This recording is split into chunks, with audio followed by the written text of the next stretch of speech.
بسم اللہ الرحمن الرحیم۔ آج کے سبق میں آپ لوگوں کا استقبال ہے۔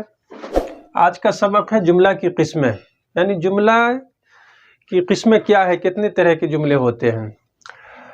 دیکھیے سوال ہے جملہ کسے کہتے ہیں؟ کئی معنی دار لفظوں کے مجموعہ کو جملہ کہتے ہیں۔ کیا کہتے ہیں؟ کئی معنی دار لفظوں کے مجموعہ کو جملہ کہتے ہیں۔ اگر اس مجموعہ سے بات سمجھ میں آ جائے، ہے نا، اگر اس مجموعہ سے بات سمجھ میں آ جائے تو اسے کیا کہتے ہیں؟ اب دیکھیے دوسرا سوال ہے جملہ ناقص کسے کہتے ہیں؟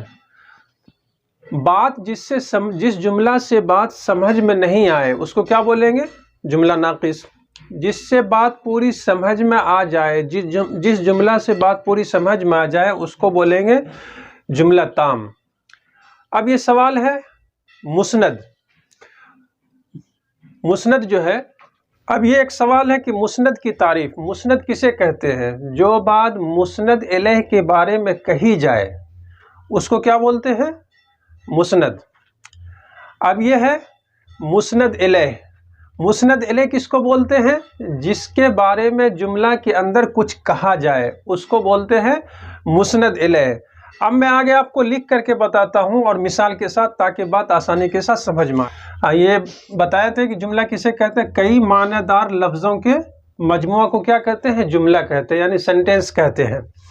جس سے بات سمجھ میں آ جائے، تو بات اگر جس جملے سے سمجھ میں آ جائے اس کو کیا بولتے ہیں؟ جملہ تام۔ جس سے بات پوری طرح سے سمجھ میں نہیں آئے اس کو کیا بولیں گے؟ جملہ ناقص۔ جملہ ناقص جس جملہ سے بات سمجھ میں نہیں آئے، جیسے میرا قلم زینب کی اوڑھنی، یہ مکمل بات ہم کو میرا قلم کیا ہے، میرا قلم اچھا ہے، میرا قلم نیا ہے، میرا قلم گر گیا، یہ اس سے بات سمجھ میں نہیں آ گئی۔ زینب کی اوڑھنی، زینب کی اوڑھنی چھوٹی ہے، زینب کی اوڑھنی گندی ہے، کیا ہے، اس سے بات سمجھ میں نہیں آئی، اس کو کیا بولیں گے؟ جملہ ناقص۔ اس طرح سے اور بھی مثال ہم بنا سکتے ہیں۔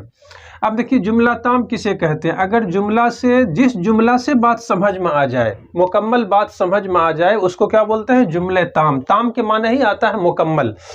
جیسے ارشد کی ٹوپی اچھی ہے، تو ارشد کی ٹوپی اگر اچھی ہم نہیں لکھتے ہیں تو یہ جملہ ناقص، لیکن اب نے ٹوپی کے بارے میں ہم نے اب بتا دیا کہ ارشد کی ٹوپی اچھی ہے، تو اس کو کیا بولیں گے؟ جملہ تام، یعنی مکمل جملہ۔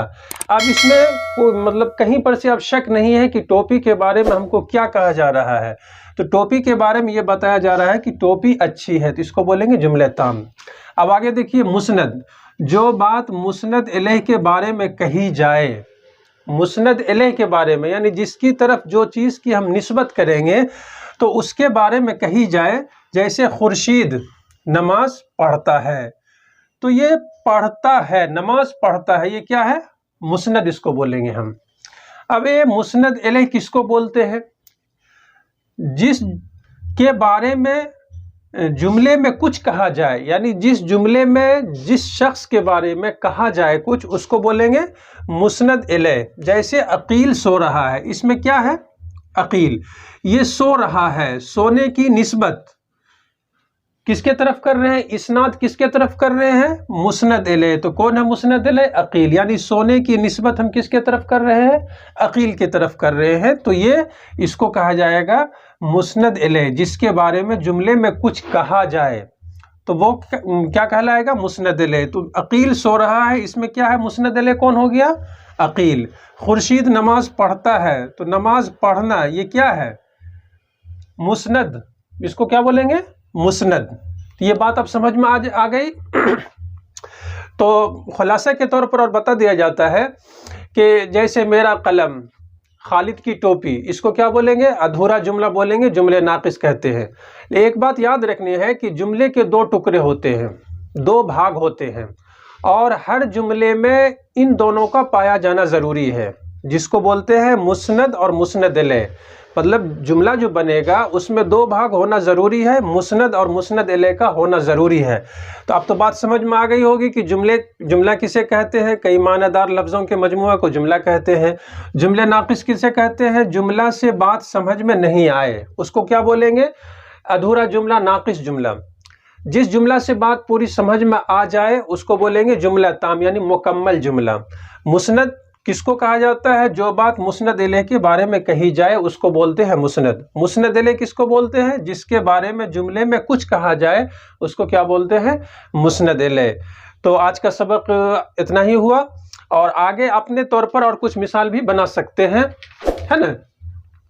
اب اگلا سبق جو آئے گا کلمہ اور اس کی قسمیں، ہے نا، کلمہ اور اس کی قسمیں انشاءاللہ اگلے سبق میں آئے گا۔